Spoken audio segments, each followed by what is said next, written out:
Pedro here, and in this video we're gonna cover everything you need to know before creating your first disclaimer.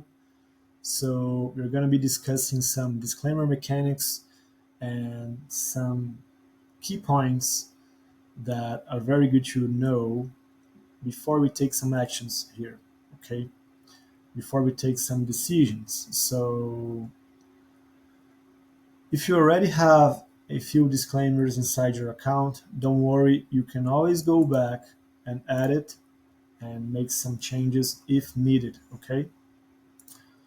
Okay, so in this video, I'm gonna create a new disclaimer. So to create a new one, we have this button over here, and this is how it looks if you are creating from scratch, and we have a few sections over here. So the name is very good for you.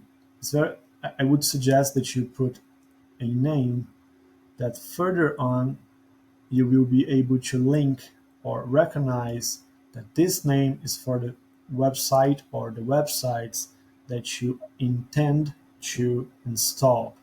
So I would put the name of the website or the name of the company, the name of the group that manage all of the websites that you intend to install here, that you intend to list here, okay? And later on, when you already have the disclaimer installed on the websites and it start to have some consent consent logs. Uh, so inside here, in the consent log, you have a lot of data, and in every log, you have the information that the consent was made and in a specific disclaimer, and it will be linked to the name of the disclaimer. Okay, so make sure to give a name that you can relate later on. Okay, moving on, we have this option here that we can make a disclaimer for one website or for two or more websites. And here it can be for one website and one domain, and list a lot of pages in the same domain, or we can also make for multiple domains. And the first scenario here would be, let's say you have a website and all of your tags, all of the services that use cookies to work, you can track them in your homepage.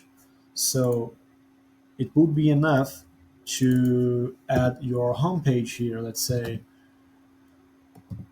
uh,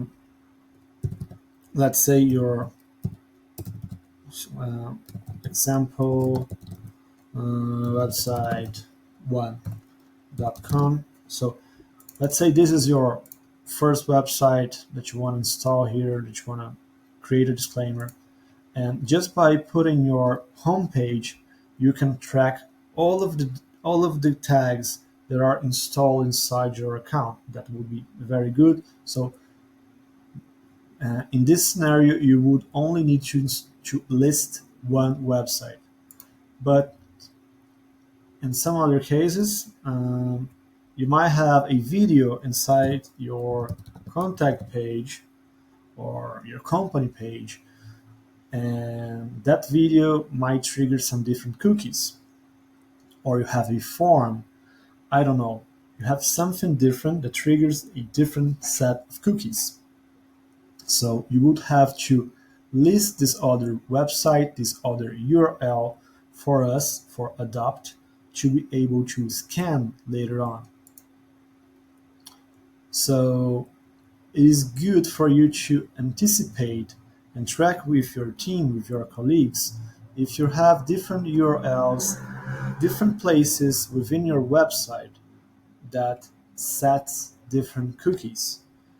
And so in this first scenario, we are seeing a case where the homepage has a set of cookies, the contact page has a different one, and maybe the blog has a different one. So I would add these three URLs over here, hit save, Let's say it's website example, and that was the name. So by doing so, when I go to tag scanner, I would scan all of those URLs. Okay.